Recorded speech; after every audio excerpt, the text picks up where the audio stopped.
Not the Footy Show. Another day in the Aussie bush, and one of the most important lessons you can learn out here is gun safety. Who knows what this is? Bolt action? A bolt action 22. Well done, Justin. Who knows what this is? Shotgun. For kids from the city, Well they done. sure knew Good. their firearm. Now, your Chardonnay drinking set from the Big Smoke might not approve, but in the country, firearms are an essential part of life. There's nothing quite like the feeling of handing a loaded weapon to a child for the very first time and introducing them to the basics of marksmanship. The kids were pretty excited, and even young Harley enjoyed firing off a round or two. These are skills they will all be able to take back with them to the city, skills that will stay with them for life. With the kids keen to test out their newfound skills, I left them alone for a bit of target practice.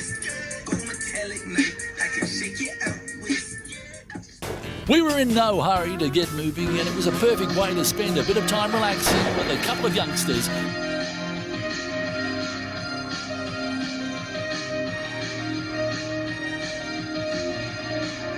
In my opinion, that's the best way to avoid anyone getting hurt. Justin! Not funny, mate. I'm coming down there. Give me the gun. It was great to see the kids developing some Don't self-confidence point it at me. and Don't self-esteem. point it at me. Quality Put it sadly down, lacking in Justin. so many of their city friends. Not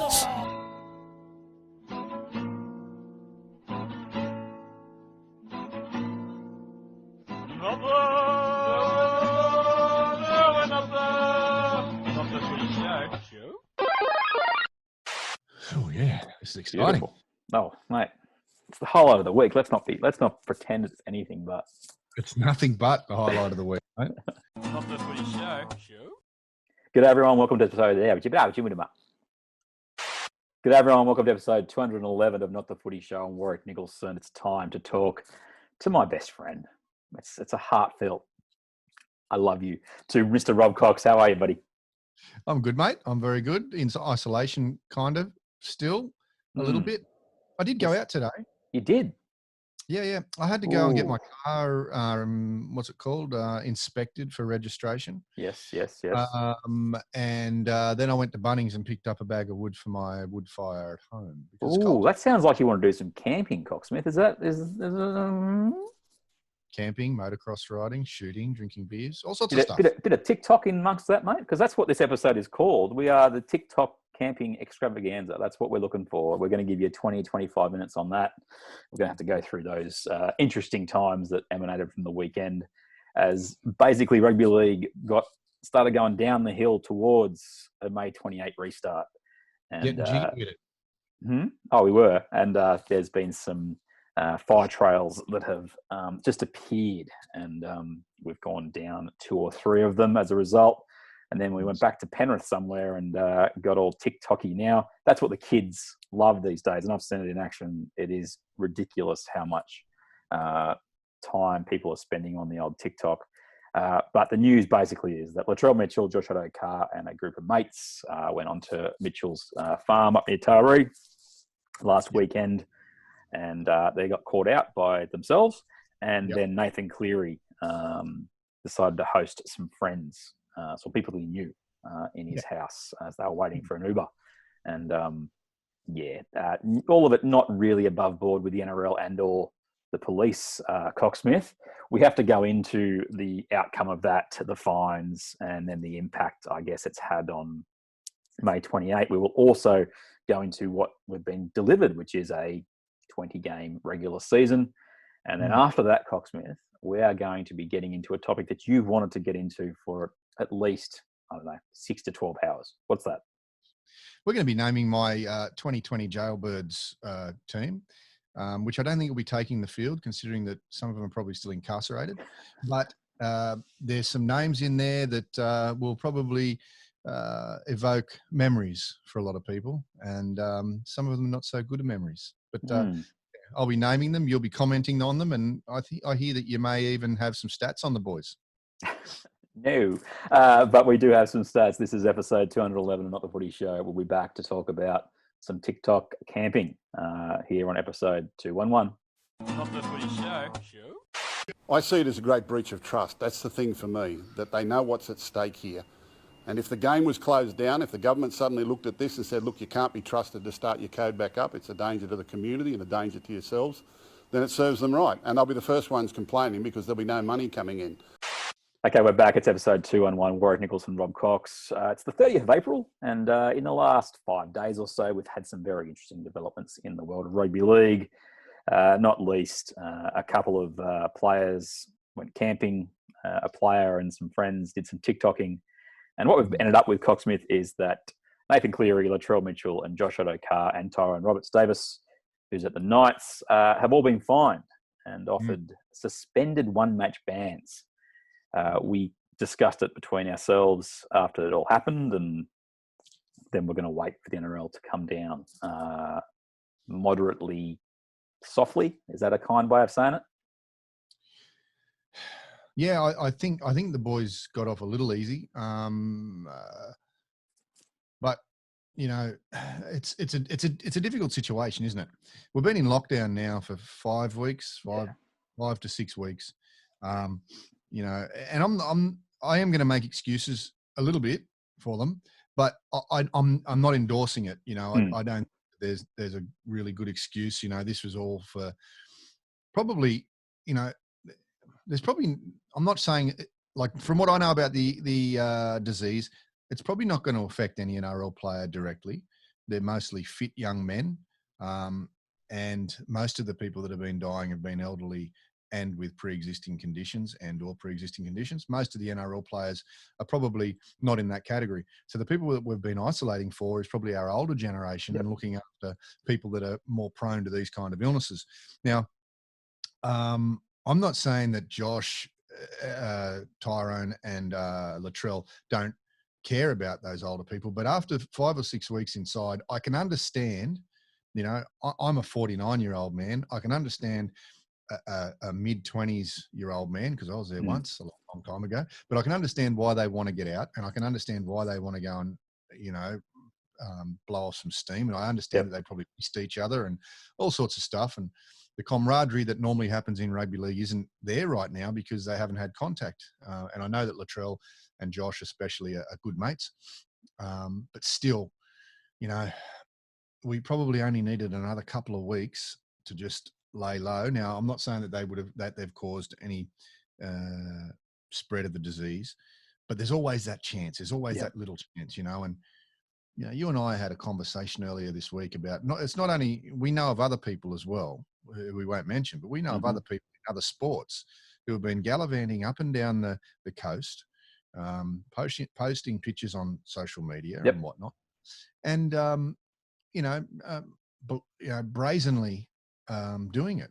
And I think there's a little bit, in a way, I think there's a little bit of thumbing their nose, you know, and, you know, I don't have to isolate because, first of all, I don't feel like it. And, you know, it's confusing for me, though, because I've hated it just as much, mate, sitting at home. I mean, some would argue that Bunnings isn't the most kind of essential place to go. But I've been doing a little bit of home reno and whatnot. It's been the highlight of your week, hasn't it? That trip to Bunnings has just been. Whew. It has been. It actually has been, which is really sad in a way.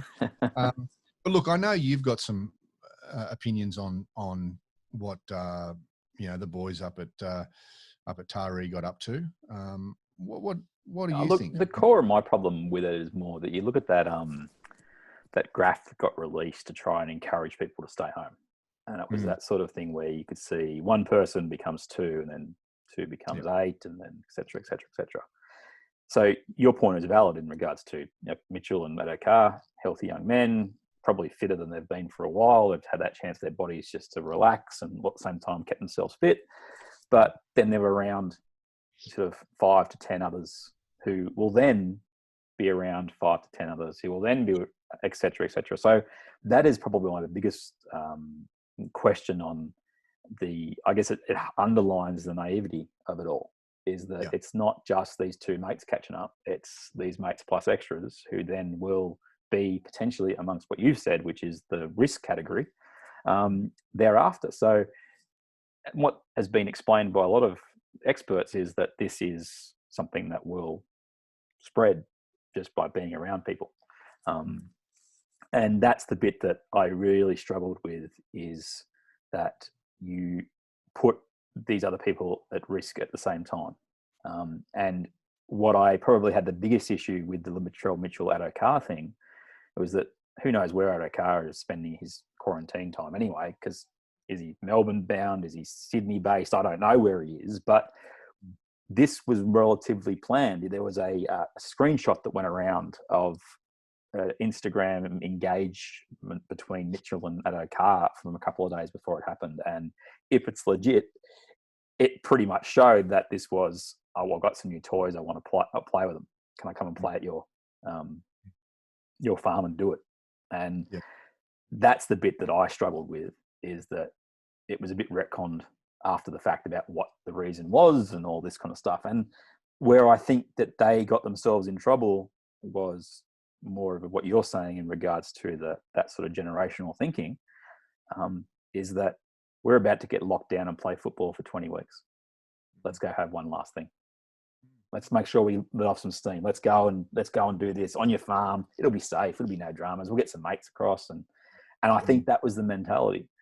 The thing that was just flabbergasting, but at the same time completely unsurprising, I know it sounds stupid to have those two things together, is that they put it on their social media. It wasn't somebody else discovering it. It was them putting on their own. And that's the thing. That's a generational thing for sure, though. I mean, we can't enjoy anything to its fullest unless we share it with people. And show people that I've been doing it. Exactly. And the funny thing about that is it actually enacted a couple of extra things that Addo-Carr's been done for, and then Mitchell's been done for, around the shooting of the gun and the unlicensed bikes and stuff on the beach where they shouldn't have been. They got heavily hit from the NRL in regards to what it looked like on the surface.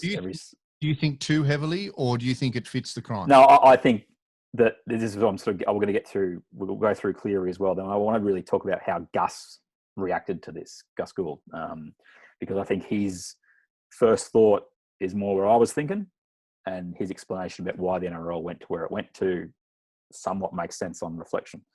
So you had the Mitchell and Addo-Carr. Now what they got was Mitchell got $50,000 fine, 60% suspended. Addo-Carr, same thing, 60% suspended, and they both got a one-match ban.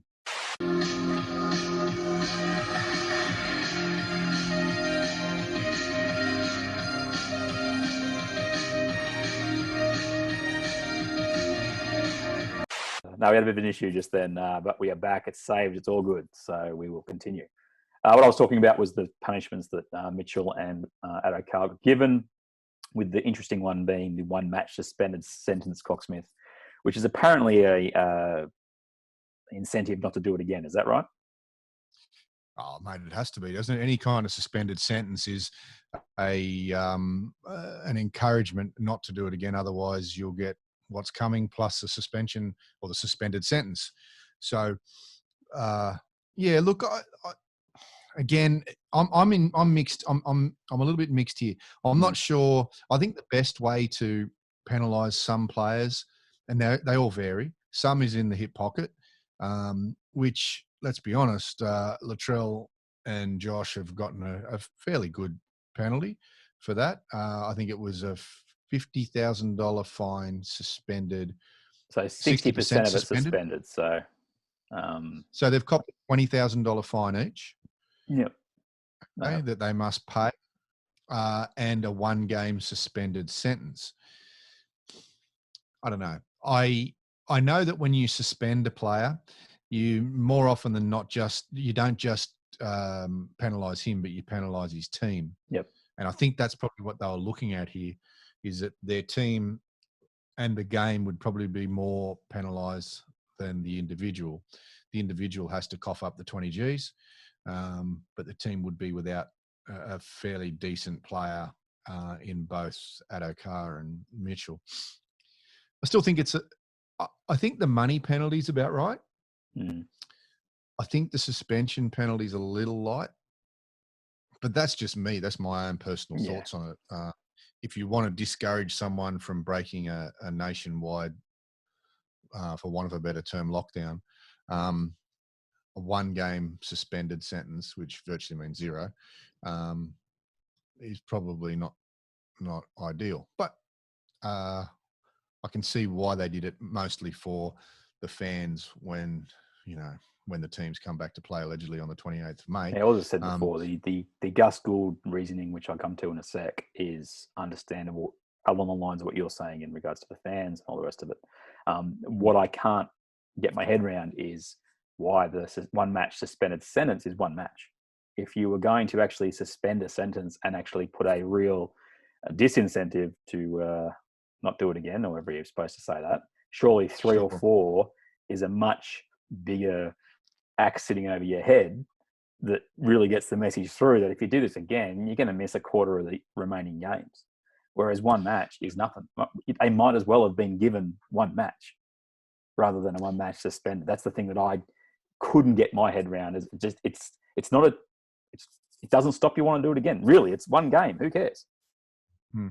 Look, mate. The other part of this, and I say this with all due respect, to everybody in Australia, not just a group of people, but the other part of this, and I had a conversation with a mate last night about this, and I do believe this to be true. Okay, I'll put my hand up and say I do believe this to be true. I think Indigenous people have a stronger connection to wanting to get to a remote place. Now, I'm not saying that was all of the motive here for Latrell and Josh. I don't believe that's the case, but I do believe that there was a small part of that. I'm actually just about to start to shoot a TV documentary about this, by the way, about connecting with country and how it's almost like an irresistible magnet in a lot of Indigenous people that draws them, come hell or high water, to certain places and with certain people at that time. I'm not making an excuse. I know that someone, I don't know if it was Josh or Latrell, to be honest, but someone said there was as a cultural meeting. Now, I don't believe that motocross bikes and guns were part of the Aboriginal culture or the Indigenous Australians culture. So I don't know exactly. I think that might have just been, reaching a little. But inherently, I know from the Indigenous people that I know that more often than not, they are very drawn to getting away from things and getting to the bush. I'm not using this as a sole excuse. I'm just saying it has to be considered when we are talking about Indigenous Australians. But yeah, I'm not entirely sure that it was all about that in this situation. Well, we had that happen, and then as that was percolating, and should we ban him for the year, and what kind of suspensions would come up, young Nathan Cleary, who had arguably one of the cleanest reputations that there was going around, and it's funny because not funny, it's disappointing really, but back to the Gus Gould, when he'd spoken at different times on his podcast in the last 12 months, he'd been glowing in regards to Nathan Cleary and had said right upbringing, right head on his shoulders, didn't take the big money when he first came off contract because he knew that he'd earn it, and look, couldn't be any more positive around Nathan Cleary. And then the news comes out that Nathan Cleary has been cavorting with a number of young ladies in his house, which surprised a lot of people. A lot of people thought he still lived with his dad and his family. It's amazing what information people overlook sometimes when those allegations are coming out. Oh, how does Ivan Cleary not know about this? I'm thinking, well, he doesn't live with his dad anymore. But he basically got himself into a mess and said that he didn't pose for the photos that ended up coming out. And out of that, within that time frame, out of the Mitchell and Addo-Carr incident, Gus Gould was not playing favourites anymore, shall we say. And not that he probably has ever really played favourites. I think that's one of the things I've been impressed with Gus, is he'll say how he thinks, whether he rubs you the wrong way or not. And he didn't shy away from the fact that after calling for Mitchell and Addo-Carr to miss the year, that Nathan Cleary should miss the year, and was actually almost more of an egregious violation, he almost thought, because it was just such stupidity on the part of Cleary, and he said he should miss the whole year. What was your reaction when you saw Gus basically say, all three, sorry, have a year off? Yeah. Look, my reaction straight away was Gus wouldn't be saying that if he was still head of football at Penrith. I don't think. You know, like I just said about Latrell and Josh, you know, these are young men that think differently to people as old as me, and I know you're a bit younger than me. That ages you don't think like a 25-year-old anymore. Gus Gould certainly doesn't think like a 25-year-old anymore. I think we have to take into consideration a little bit. I'm not saying that what they did was good. None of it. I can understand certain elements of it with, like I just said before, with Latrell and Josh. I'm not saying that's the green light. I'm just saying I can see why. Still don't think it's right. And with Nathan, you know, he's a young man, and you know, maybe he just wanted to dance in a TikTok video. I'm not sure exactly why you'd answer your door to 5 people, 5, you know, very young. When I say very young, you know, young adult ladies who he knows all have mobile phones, who would probably all tell all of their friends that they were at Nathan Cleary's house. Took photographs to prove it.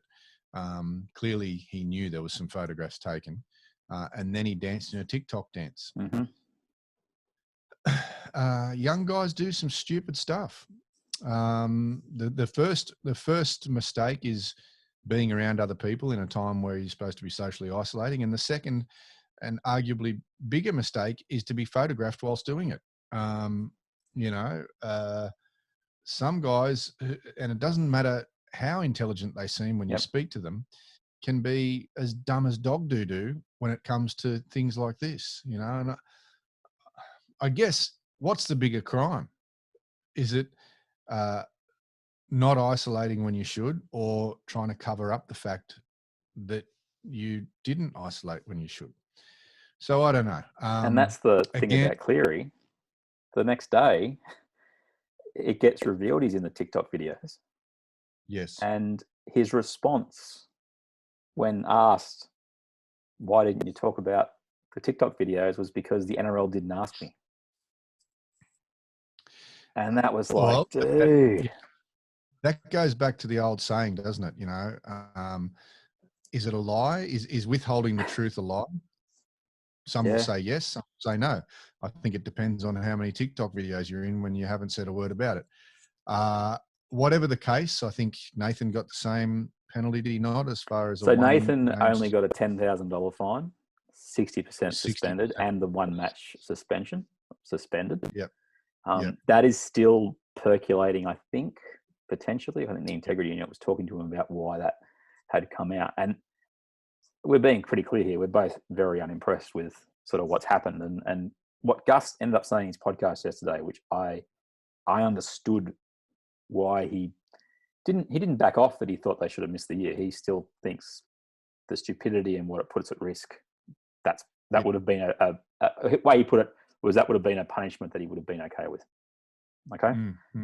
But what he said was the NRL, in his mind, was being very careful because they realise, and it's along the lines of what you regarded in regards to the team suffering, if they came down like a ton of bricks on these 3 players and rubbed them out for long periods of time, they set a precedent on existing videos and photos of this happening. Sure. So if then this punishment is followed by all those amazingly investigative reporters that currently are running around rugby league right now, who are trolling back through Instagram stories and TikToks and all the rest of it, and they found, let's just throw a number out here, 30 more examples of this, the NRL would then have to enact the same suspension on 30 more players. Now, we currently don't have any capability of a reserve grade competition for 2020. No. That's so right. The playing stocks are not going to be what they could be in a normal situation. So if you take 15 of those 30 cases out of the NRL for a extended period of time, the competition is in a world of hurt. And that Well, is what Gus basically acknowledged, is this is maybe why they were a bit soft on the penalties. probably, and if you look at those three players involved there, let's leave Roberts Davis out of it for a moment. If you take Latrell, Josh Addo-Carr, and Nathan Cleary, if you were to draw up 30 top players in the NRL at the moment, all three of those would be in the 30 top players. So you're going to lose 10% of your 30 top players if you know. So I understand it, and I probably do agree with Gus that, you know, the long and short of it though is, when you're told to isolate, just isolate. Yeah. If you really can't help it, don't shoot videos and photos of yourself, and certainly don't let parasitic journalists follow you on your social media. Do away with them, footy players. If anyone out there is an NRL player and you want a bit of advice, don't have people following you that are likely to dob you in at some stage. Correct. It's silly. But please stick to the rules. there was I asked for the question before we recorded today on Twitter, anything we should discuss? Has anything happened? And we got a response from @time_taken_up, and it was a pretty one. He asked, will the Panthers or one of their opponents be the first to do a TikTok dance as a post-try celebration this season? Absolutely nailed it, because not only is he right, someone will do it, whether it's when Cleary's playing or not. But this is going to be, I had to think about it this afternoon, this is going to be a massive part of what rugby league is without crowds. Now, let me just set the scene for a second. The TV cameras are all there. Players will know exactly where every single camera is in the stands. They're no longer having to find the fans to celebrate with. This will become what will happen. Because of the way TikTok works, is you can basically use any musical styling that is known to man. They will start recording the games at home. They will score a try, and they will do en masse celebrations or moves or whatever that can then be used as their TikToks thereafter. You will see an absolute flood of this once rugby league gets back into vogue. It will be full of, and this is the bit that I find hilarious, TikTok will be full of vision that they're not supposed to use, because it'll be all from the field of play. And I'm going to be stunned if the NRL steps in and stops any of this, even though the way that it works is that you're not supposed to use it on all these platforms. I just guarantee you that the amount of content that will come out of the games that will go onto TikTok and then Insta as a result will be massive. So JTTU, which is the person's name on Twitter, you have nailed what I think will be a real change in the way that players use vision after a match. It will now be sent to them by a mate or whatever. They'll put it on their phone, they'll do whatever they want to it, and you will just see so much now. It'll be almost become, that'll be more important than scoring a try. I'm just going to say it. That it'll be huge. It's huge now among the players, isn't it? I mean, but can you do you do TikTok? Are you on TikTok? I have observed a couple of really good things on TikTok and then gone, right, I do not have the brain space to pull another social channel into my life. Yeah, sure. Who do you think, name a player, either currently what's the word for it? Retired recently, or another player who would not do TikTok. Name one. Name one you could imagine not doing TikTok. Well, you see, you'd think that you'd come up with a name straight away, and then you see some people doing TikTok who you just go, why are you even remotely near that? I don't think Gal would do a TikTok. Nah, Gal would. Gal would. You reckon he? Yeah, Gal would get. I don't think Gal would do one. You reckon? Yeah. Wow. I mean, Freddie will be on TikTok come Origin time. I can imagine Freddie on TikTok. He likes to do what the young jivers are doing. I'll throw someone out there. Ray Warren won't do TikTok. No, Ray Warren won't fly on an aeroplane. He's not going to do TikTok. What about Manu Ma'u? Would he do a TikTok? I just want to say the name Manu Ma'u. Is that why you brought his name up? Given he's no longer in. No, I don't think he'd do one. I think it's absurd, to be honest. TikTok. I'm not with it. Anyway, we're showing our age right now, but there you go. That's what I think will happen, is that it will be a very interesting development in the use of restricted vision, because it will become a massive thing that happens. After the break, we are going to talk about the new season rounds. But the last thing I wanted to discuss was the Brad Fittler and Namuninga reactions to this. They have pretty much come out and said that right now, and that's the important terminology here, right now, what Cleary, Addo-Carr and Mitchell have done has affected the way they look at their representative futures. Simply put, Coxsmith, will this be an issue in November when the Origin teams have announced? And then if there is any kangaroo stuff after that, will any of these three have this held against them? Oh, I don't think so. I think Mal and Brad have got to say that, to be honest. You got to stick to the company line a little bit, even though they are definitely very much both their own men. I think it's probably just to put a rocket up those 3 or 4 players. Because let's be honest for a moment, if it really did affect a kangaroo jumper or a New South Wales or Queensland jumper, I reckon that there might be even more investigative journalism going on, probably by players, because they're the ones that know what's going on. Yep. They're the ones that got the little WhatsApp groups. That's where the interesting stuff happens, folks. It's not on TikTok. It's not on Instagram. It's in the DMs and the WhatsApp groups. That's where the good stuff happens. And I've been lucky enough to spy on a couple of those WhatsApp groups. And let me tell you, some of that stuff made me blush. And I don't blush very easily. So, I think we'll just leave those remarks probably as, I dare not say virtue signaling, but I think it's a little bit of that. And I think it's a little bit of a warning that, come on, guys, we can't be having parties when we're meant to be in lockdown. It's not the right thing to do socially. So, well, the good news is we may be out of lockdown very, very soon, just in general life. And the Rugby League, though, it looks like it may be back up on May 28th. We're back after the break here on the Footy Show to talk about, very briefly, what the competition may look like in 2020. Yes, can't wait competition. Not the Footy Show.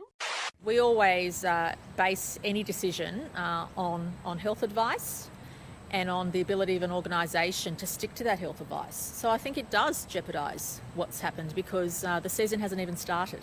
Okay, it's episode 211. Robb Cox joining myself, Warrick Nicolson. We've just gone through the TikTok camping extravaganza. It's time to talk about a little bit of actual structure of rugby league. We have a competition matrix, 20 rounds, Coxsmith. That means there is 18 consecutive rounds coming into the top 8, which will push us through. So I was actually closer to the correct one than you were. What did I say? Because you said it'd just be 15 rounds. Well, 2 weeks ago. I said 17 rounds. Yeah. I said 17 rounds because I thought they'd play each other once from now on. So they're going to play 18 in a row. So that means, well, if they're smart, which I hope they are, we do not see a situation where the draw mixes like it has over the last few years, where a team will play each other within 6 weeks. Yeah, I hope not.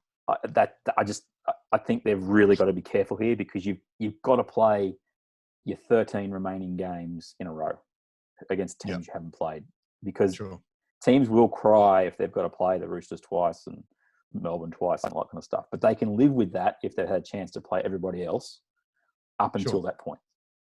So I would like to see the 13 remaining games scheduled, because there's no Origin, there's no bye situation. This is as clean a draw as you'll ever get a chance to do NRL. So get it right. That means the grand final will push to October 25th, and then Origin, which will be missed in June, July. There is something great about that. We'll push into the first 3 weeks, you'd imagine, of November. Now, we had a little discussion around how the draw would then look across the week. Some ideas were throwing out that we might play every day. We both think that Monday Night Football is a certainty to return. Is that right? I think so. I think Monday Night Football's a dead cert. I don't think we're going to see Tuesday or Wednesday football, though. It gets difficult. It gets difficult in the draw a little bit when you've got a team that's played on a Monday night, and then the next week, you can't really have them playing Friday night. It ends up not being very fair. So but is Is that an issue circumnavigated by the fact they're not going to be travelling, or will they be A travelling? little bit. It's circumvented a little bit by not travelling, but I don't think that this Sydney-centric competition will be for the whole 20 rounds, mate. Yeah. I really don't believe that. I think it's going to be for about 6 weeks, and then the borders are going to open. And I don't know if we're going to see many fans at games in at least the first 10 weeks, but we might, hopefully, fingers crossed, hopefully we do have fans back for the latter stages of the competition. But yeah, look, I sent you a scenario. It doesn't take Einstein to figure it out. What did you think about what I sent you? And Well, why it's don't you what tell I everyone? alluded to in our messages, is that they're going to get rid of probably a Saturday game and they're going to move it to Monday night, because Yeah. 3 in a row. Recapping on that, I mean, we would have a Thursday night game, One Thursday night. They'll play two Friday night, because there's right? no way Two Fox will want to Saturday. give up a game on Friday night exclusive.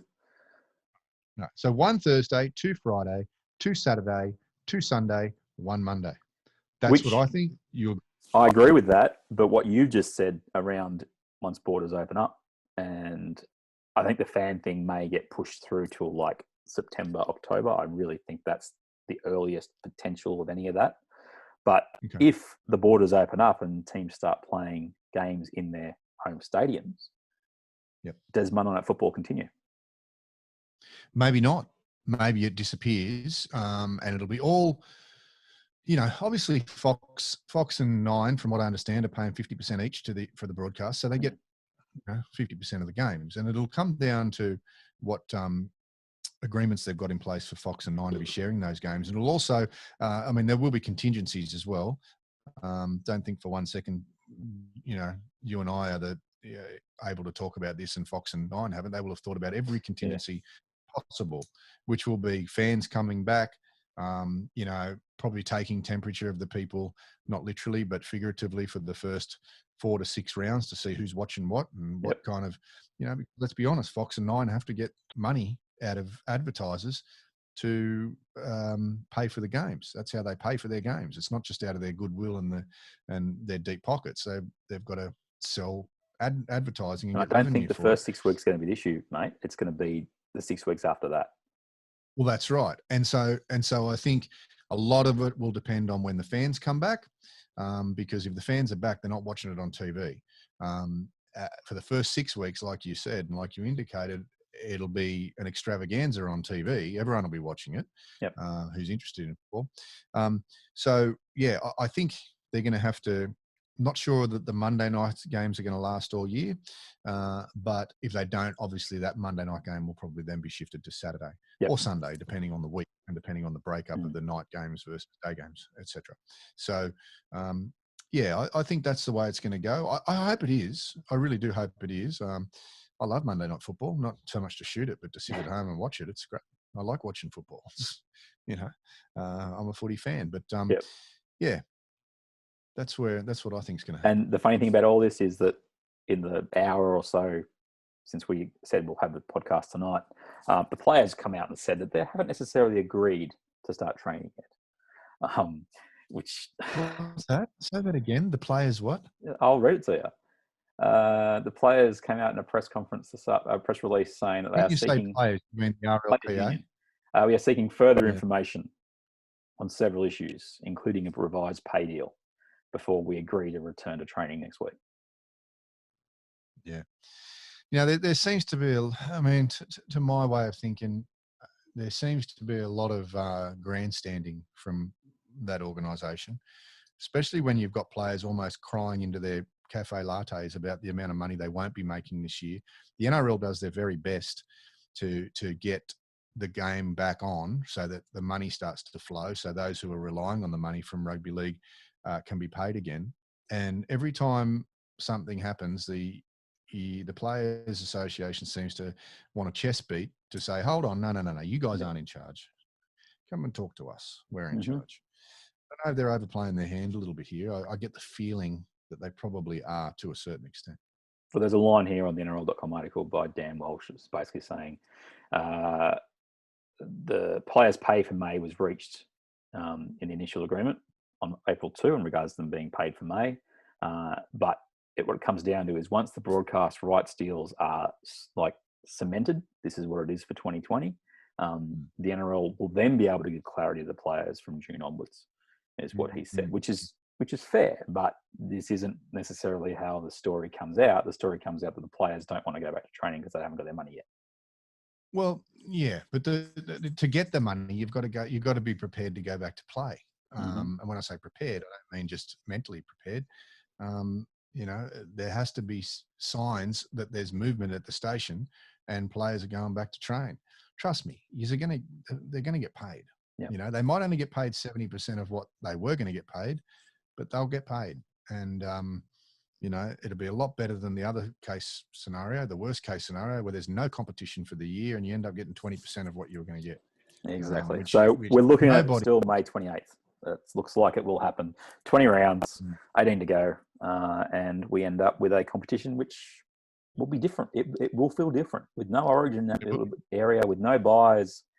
I'm looking forward to it. This is probably the closest we will get to the NFL style of competition where every match has a serious impact across the season. I mean, they only play 16 regular season games. We're going to get a few more, but I'm fascinated to see. Yeah, I've got to be honest. I've got to be honest though, I think Volandis has done a really good job here, especially and it's a big call to push State of Origin back out of the season, and I know it might only be for 1 year, but it's a big call because people are used to consuming their rugby league the way they consume it, and damn it, the State of Origin's on in July, and that's what we want.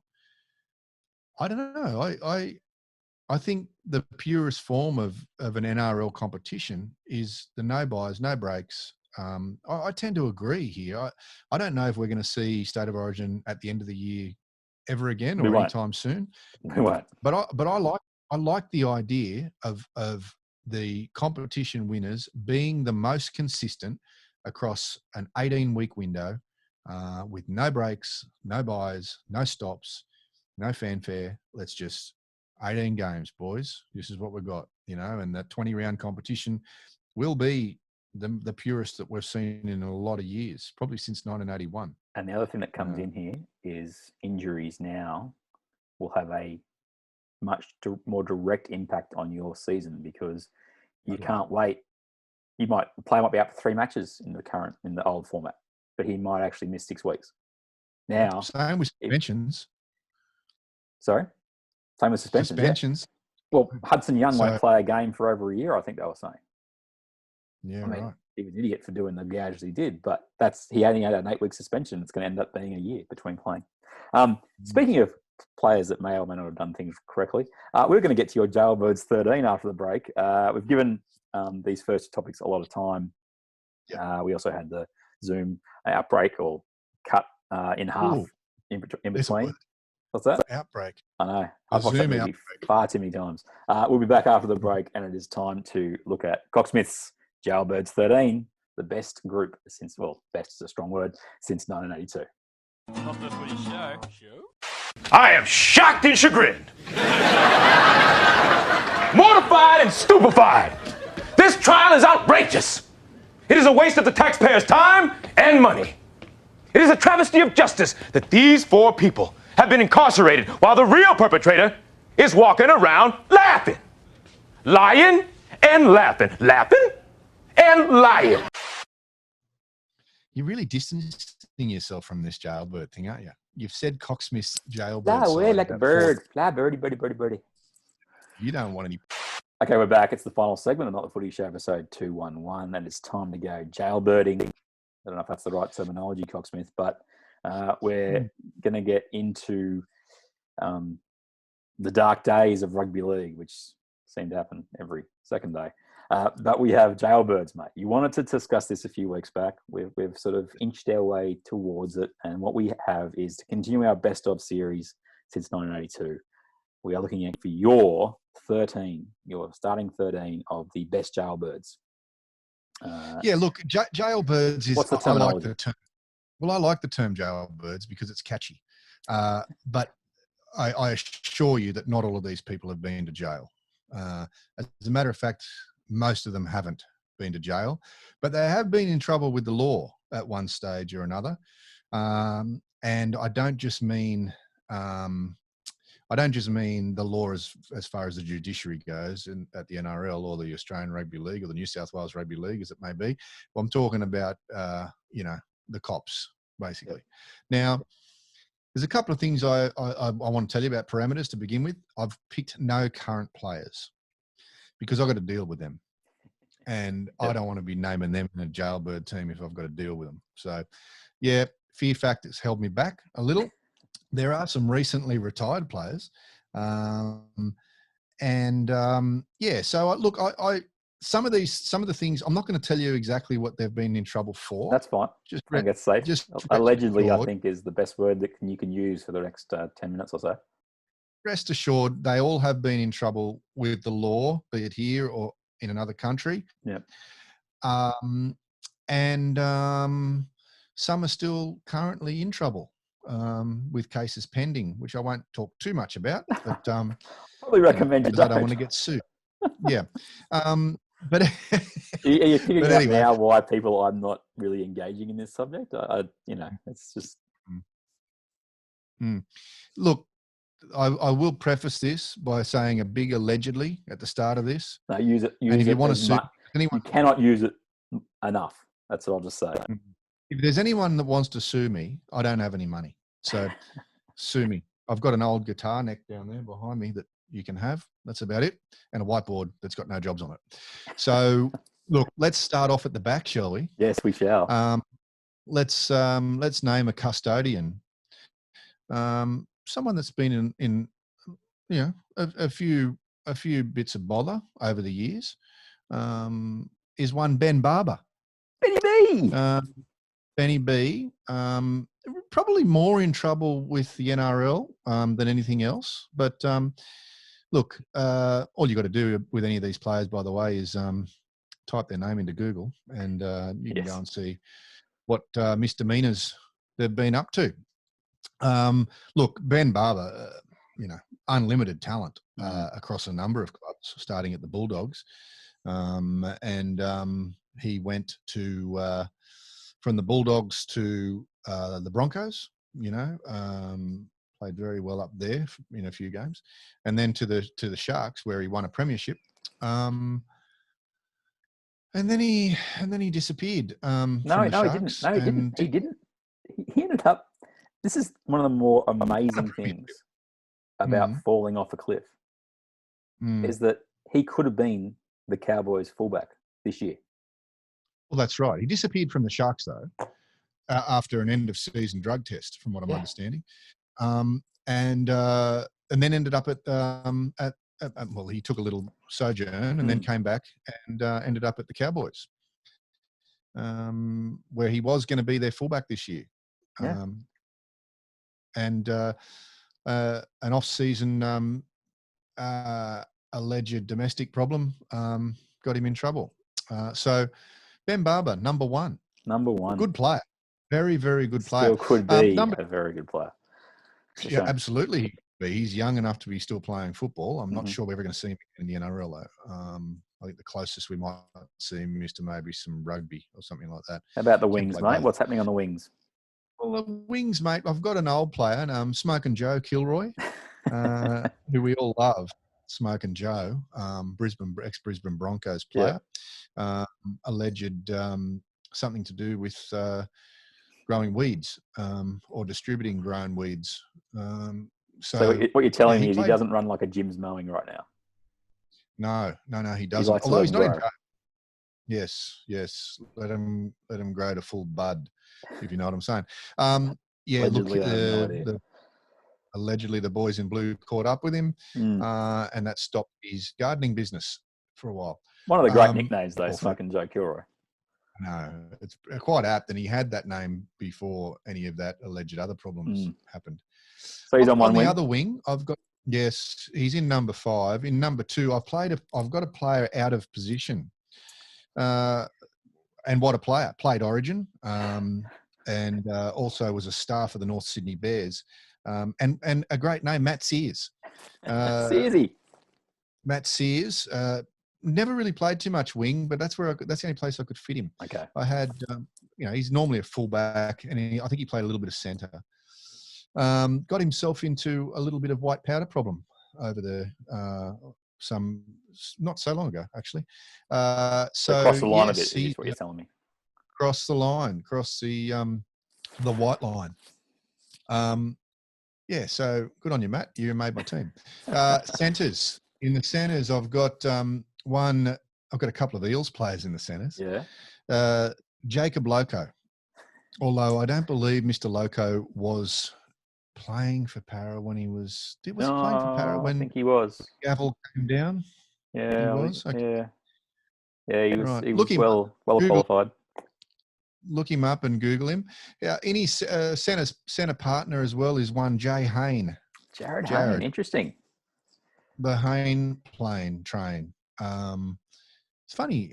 Most of his problems began, I think, when he caught a plane to the US of A. It's probably best left unsaid, although I understand there was a civil suit which was settled out of court. And also maybe not something pending right now. So we'll move on from the centre partnership. It's pretty handy back line. You got Barber, Kilroy, Loco, Hayne and Sears. They'd win some games for you. Some finishes there, so to speak. In the halves, quite a different age gap in the halves. Okay. I've got in 6, I've got the main man, Todd. Yes. Todd Carney. His name just bubbled to the surface here, didn't it? His name bubbled to the surface. Wannabe race car driver from Goulburn, young Carney. What a player, though. Like, let's be honest for a moment. There are some unbelievably talented footballers in this team, in all honesty. And Carney would not be the least talented in this team. Prodigious. Had a little bit of a problem allegedly with some alcohol, and just did some dumb stuff. Probably more guilty of dumb than that was a good example of just never getting it. Just so many chances.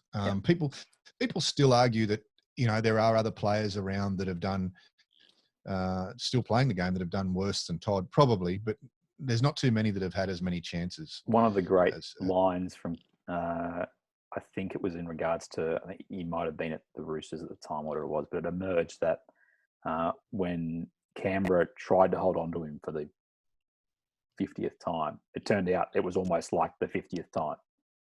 Yeah. When they offered him the chance to stay in Canberra, they said, if you stop drinking, it's going to help. Just stop drinking, mate. We'll look past the last 48 incidents. And the alleged hilarious part about that was that there'd been 48 incidents. And he said, no, I can handle it. I'm fine. And they eventually just said, well, 49's a charm, and let him go. So, yes, I may have suggested one T. Carney for this spot when you were struggling for a 5'8". You did. You did. I actually had Jared Hayne at 5'8" because I know he used to dabble a little bit in the 6 jersey. But yeah, Carney, once you mentioned that he may have been a great alternative, I agreed. So many chances. Look, I'm not going to laugh. I am going to laugh, but I don't think it's all that hilarious. It's just something that I read on the internet that he allegedly did in a toilet one night.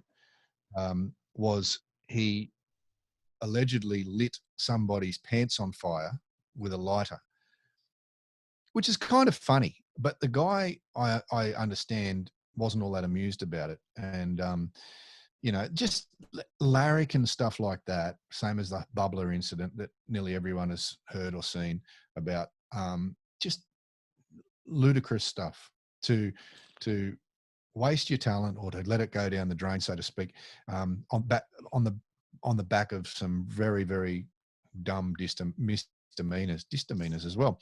That's your best line so far, by the way. I do hear that he was actually banned from Goulburn once. A magistrate said to him, he couldn't be seen, I think, within 500 metres of the big Merino. I think that was the way that they made sure they kept track of where he was. the eyes would light up in the big marina if he was within 500 metres. It was a It'd flash green and blue and yellow. Anyway, yes. in at halfback position, Did again. you field some contenders here or not? Yeah, there's a few. There's a couple I couldn't name for one reason or another. But the one that takes the cake is a man who's currently allegedly incarcerated in prison for manslaughter. And I can say that with total honesty because it's part of fact. It's written. This gentleman got into a pub fight and hit the wrong person who fell to the ground and unfortunately, and I say that with no humour at all, passed away. Mr. Craig Field, halfback for South Sydney Rabbitohs for a number of years, and Manly. I also believe he played for Manly, or was it the Northern Eagles? Balmain. And Balmain too. That's right. Yeah, in the country somewhere, in country New South Wales, got into a pub fight, which sometimes don't end all that nicely. Didn't end nicely for either participant in this situation. No, so Seafield at 7? Seafield at 7 and in the big house until 2025, from what I understand. Okay, number 8, front rower. Look, there was a couple that came to mind. There was one particular current player who came to mind, and I left him out because of my parameters, but it was hard to leave him out. But this fella is a recently retired player from the NRL at least, North Queensland's Scott Bolton, who got himself into a spot of bother allegedly one night at a nightclub not so long ago. It's all there on if you want to check it out. Good player, Scott Bolton. Won a premiership at the North Queensland Cowboys, and one of those, players that just wanted to, he just worked all the time, just worked and didn't start too many games, Scotty Bolton, but came off the bench like a legend and really made an impact off the bench most of the time. The other front rower I've got is a man that loves to put his lizard in a suitcase, and that's Martin Kennedy from the Roosters. Allegedly, Can I ask? Did you write that line down? No, I just came up with it. Likes to get his snake into a sock. Look, he got done for allegedly importing some exotic animals from overseas. So yeah, Martin Kennedy used to follow me on Instagram. Actually, he'd probably be looking for me to hunt me down now, although he's incarcerated, from what I understand. Yeah, look, these are. I mean, that's a silly thing. Apparently, from what I read from the newspaper reports, which can't all be taken as gospel, owed someone some money, did something silly. Paid the price, and his NRL career gone ski. Yep. And in the hooking role, I've got Penrith Panthers, one of their favourite sons. Probably more notable as a halfback, but also played the hooking role quite well, was Craig Gower. Yes. What did he get into trouble for? If you can spell All I out. remember is allegedly suggesting him as an option. I don't remember anything that went with that, but Okay. I do recall that it was a list. Right. Okay. Well, I actually didn't look that one up, so I took your advice for it. So if you want to sue anyone, sue Wazza. The next bloke needs no introduction. Look, really good fella. I met him once. Seemed like a really nice bloke. Although I wouldn't like to meet him in a dark alley, I don't think. One John Elias. Yes. He's, fairly long rap sheet. I think he may have been in the big house at one stage. Not too sure. But look, he obviously was hanging with the wrong crowd because he was in a little bit of a bother for a while. Good player. Very good player. I wouldn't say great, but maybe just short of being a rep player, or maybe even a rep player. I'm not too sure. But yeah, look, he played for a number of clubs, didn't he? He played for West. This will test you. Who did he play for? I'm looking at it right now, so obviously it's a bit easier for me. But I believe he played for West. He also played for Balmain. Yep. I think he may have played for Souths. Yep, twice. 2 stints. And yeah, he's not old enough to have played for Newtown. Yes, he is. He played one game in their final year. Okay, so there you go. One more team. One more. Sydney team? Yep. Canterbury. Yep. There you go. So, and I don't have it on my screen, by the way, but yeah, Canterbury, Balmain, West Magpies, Newtown, and that's it. 4 clubs? No, Souths. 5 clubs. Yeah. So I do remember him playing, actually. And I do remember his footy card too. He was a handy footy player. Yeah, back rower. Bit of ball skill. Not as good as Balmain and Benny, but he was a good player. But John Elias in one second row. Who's the other one? The other one's Dave Taylor. Dave Taylor. One of the most gigantic men I've ever met. Hands on him as you know, as big as buckets. Like he had massive hands, just a big unit. Yeah. Played for a couple of clubs as well. I think he might have ended his NRL career at your club, did he not, mate? That was one of the tragedies, was that he got a chance back at the Raiders.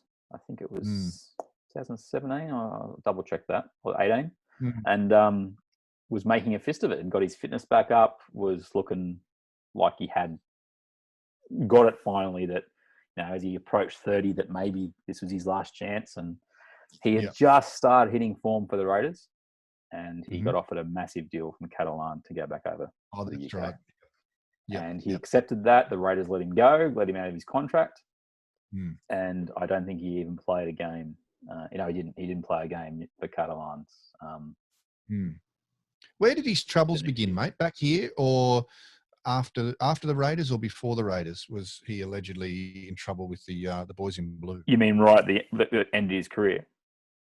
No, he was overseas. He was in the preseason with Catalan for 2018, and right, and that's when he got into trouble. He got in trouble again. So that was the end of him. But he played 11 games for the Raiders in 2017, and we were thinking, I remember him playing. He's coming back. Yeah, I remember him playing. Look, I think his biggest problem over the years was fitness. A fit Dave Taylor was a dangerous Dave Taylor, but because he was so big, I think his body may have struggled a little bit with fitness. But geez, I remember just him playing for Souths and South signed him and Sam Burgess the same year. That's right. That's a pretty good pickup. A couple of months. Who's the lock, buddy? Anyway, lock forwards Kenny Edwards, another prodigious talent who could have, and probably the funniest player I've ever watched on the field. You know, some of the stuff that he would do. I don't know if you remember. Do you remember them playing? I think it was when young Will Hopewadi first went to the Bulldogs. I remember they'd scored a try and against the Bulldogs, and Kenny came in from left of field for the big hug and dragged Hopewadi, who was playing for the Bulldogs, into their group hug and was jumping up and down with him. Which I thought was kind of funny, you know, not harmful, you know, just funny stuff. He would do all sorts of stuff. He would, you know, he'd pretend to have a cramp, you know, towards the end of games on every time he got the ball. Well, he brought back a skill that had disappeared in the mid-90s. Up until that stage, if you had the last 30 seconds of a game, injuries just came out of nowhere. People would build their careers on that. And he went, I can do that. I might be. I mean, he wasn't limited football. He was relatively talented for a lock forward, but he went, I can make a name for myself doing this, and he did. He embraced that role. Yeah. Look, I'm not exactly sure if I remember correctly what Kenny got into trouble with. Say allegedly. I hope you do. I do remember it being something to do with driving a vehicle. Okay. Yeah, there was some road offence where he was arrested. And look, there's my 13. I think they're pretty handy, but the fella I've thrown on the bench, I do have one bench player, just for giggles. Yep. And he's a pretty handy player. There's one Jason Smith, who used to own a pub, maybe still does. Fairly decent player to have on your bench, you know, because he could virtually do anything and play anywhere, you know, from probably fullback if you needed him to, all the way through. Could do a great deal, I hear, Jay Smith. Good dealer, yes, wheeler and dealer. No, I mean, he just good deal as in like he achieved no. That's what I mean. Absolutely, clearly. A wheeler and no, very, very good. And, thankfully that happened after the career rather than, the problems with the boys in blue, rather than during the career. Because, with most of these players, not all, but most of the players, the alleged problems they've had with the law have happened after the career's done. Yep. Which kind of, I guess, points out that players should never retire. Best off playing football until you. But I think it also underlines that retirement brings a certain, or retirement age, shall we say, brings a certain reality to what you have or have not been getting away with for the 15 or so years you've been playing rugby league. Sure. Also, boredom, I guess, comes into it, looking for different career paths and whatnot.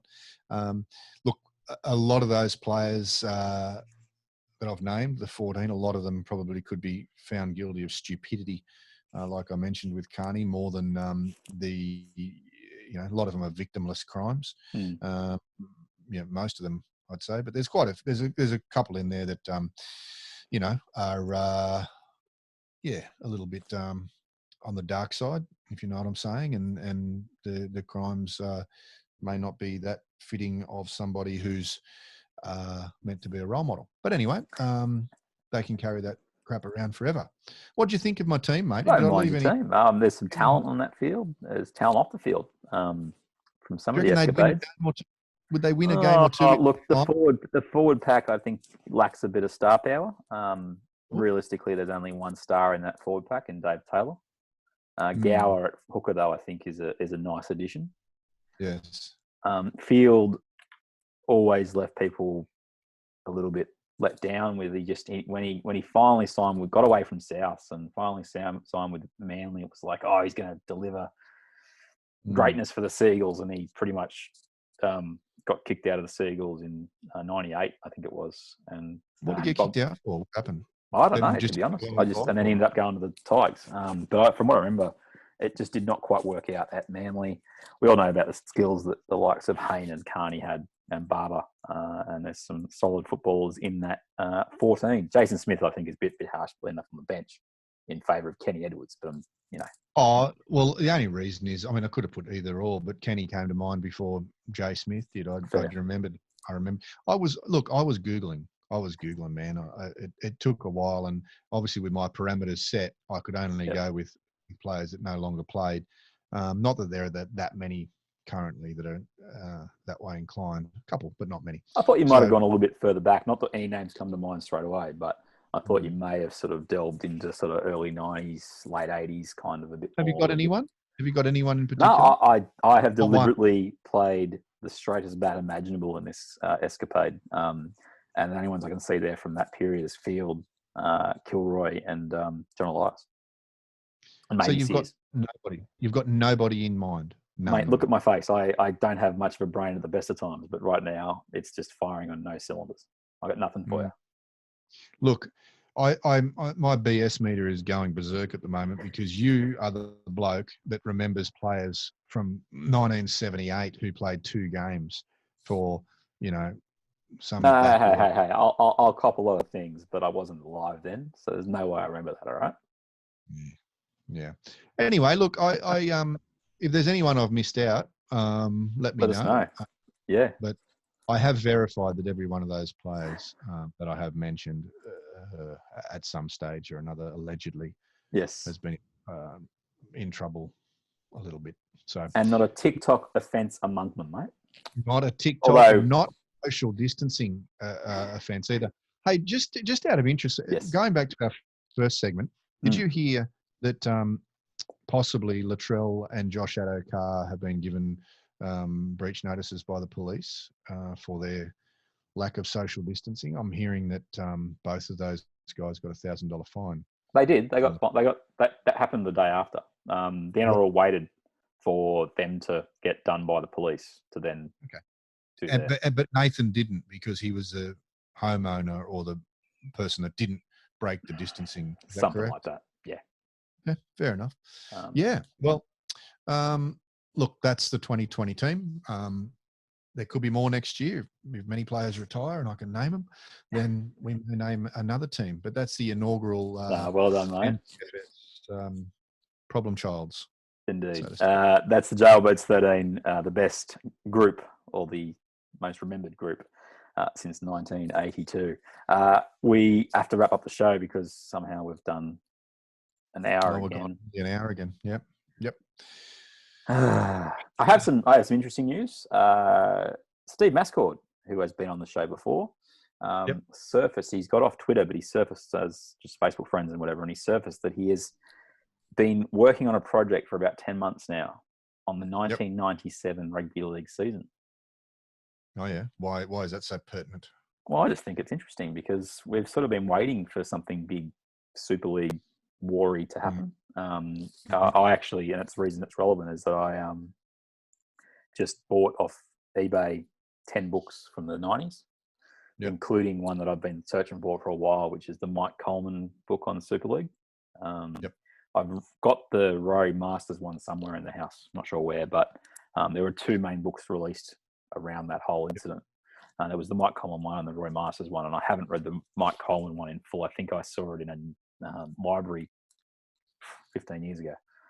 But I am interested to see what comes out of that. I also got one on Jared McCracken, which will be interesting from the same angle around why he shifted and all that kind of stuff. And there's a whole bunch of different books. So I will give you a bit of a book report as what I'm promising basically out of this, Coxsmith. We're doing book reviews now. I think we should be doing some sort of book report about just little things we find interesting that come out of those things. But I do find that whole Super League era thing fascinating, having lived through it as a teenager. And you were still working in rugby league at that time. And I'd love to talk about a few of those. I was 25 then. I can tell you let me give you a brief synopsis just very quickly, a 1 minute or less synopsis of what Super League was like. I didn't like the Super League competition as much as I enjoyed the ARL competition. I thought the ARL competition was a better competition. I think the football was more memorable, to be honest. And it didn't sit well with me, them playing in parallel rather than all together. Anyone knew that it wasn't going to be able to last. It was either going to be the death of football or they'd have to get back together. The country's not big enough to run parallel competitions. No. But look, the Super League thing left me a little bit cold. Just the way that it was very much about money for some sectors of it, and to grab as much as you could. Or for everybody. Let's be honest, that was the bottom line, and that whole war was money. Yeah. Yeah, and I just didn't like that. I mean, I like making money, don't get me wrong, but I just don't like it when it's all about money. If it's only about money, if that's the only catalyst for change or for tearing something apart. But yeah, it'll be interesting to take to listen to or to read Steve's take on it, because I really like the way that Steve Mascord writes, and he's a pretty good judge. Just out of interest as well, Mascord's one of those guys that doesn't like Origin. Mascord's one of those guys that thinks that Origin should either be at the beginning or the end of the season, preferably the end, and as a standalone. And because he likes he's a traditionalist and loves the competition to be a non-stop competition from start to finish, whether it be 20, 25, whatever weeks, or like back in the day when it used to be 2 rounds, 24 rounds. But yeah, I'll look forward to hearing that, mate. And I look forward to your review too. Hopefully it's in depth.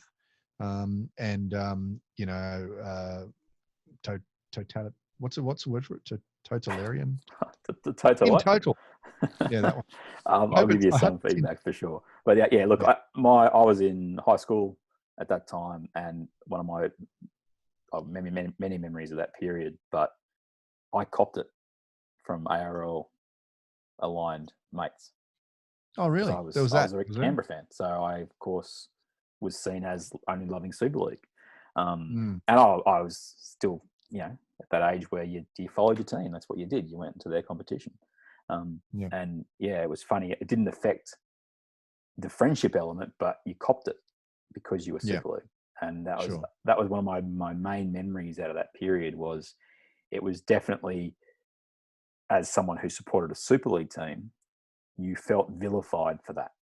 Now, how real that is, if you're obviously a lot more mature when you're our age now, and you can deal with those things a lot better. But when you're relative kid or an early adult, you're like, this. Why am I copping this just because I go for my team?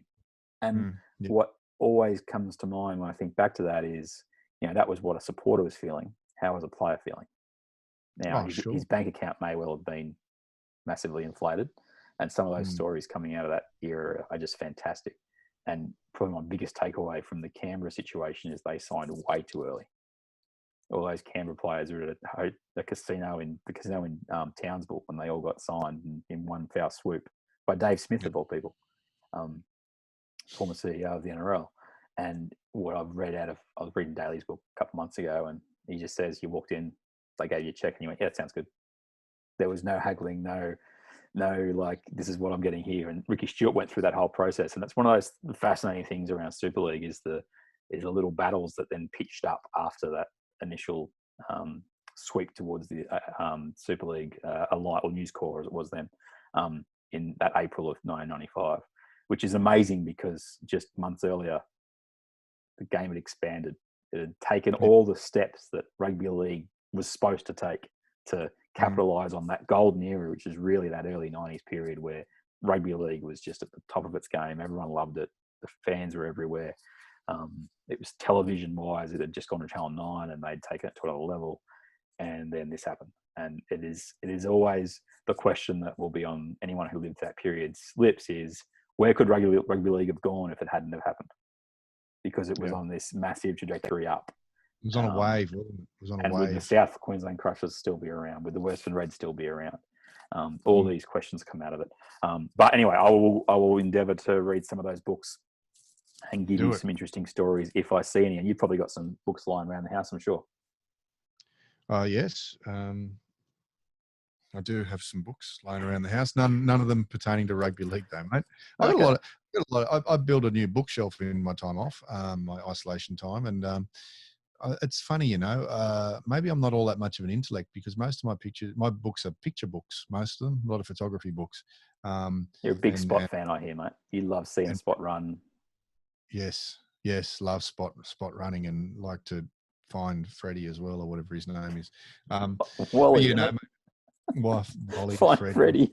Actually, there's an idea for you, New South Wales Rugby League. You should release a Where's Freddie book. I'm just saying, you should do that. You should get photos. Find Freddie. Find Freddie, sorry. Yeah, true. Find Freddie. Here's the pitch. You get photos, which you may have taken, Coxsmith, of origins in the past. Yeah. And you insert Freddie somewhere in that stadium. Sure. You can have hours of fun for kids. Freddie's a renaissance man. I reckon if I pitched it to him, and when the footy starts again, if I pulled him aside and said, "Look, mate, I've got an idea for a book. There's 50 grand in it for you." I reckon I could get signed copies. And you know what you could also have on the front page. You have him on his little Harley, on his Hogs for Homeless, and you have that thing where you pull the bottom of the page and you move them across. Yeah. I mean, yeah. Oh, I mean, if you're watching on YouTube, people, this is just next level podcasting. But how good would that look? What you're doing there looks like you're doing something for Smoking Joe Kilroy there. A little bit of... I don't know how that goes. Anyway, that's been episode 211. Coxsmith, Jailbirds, Latrell, Nathan Cleary, Josh Addo-Carr.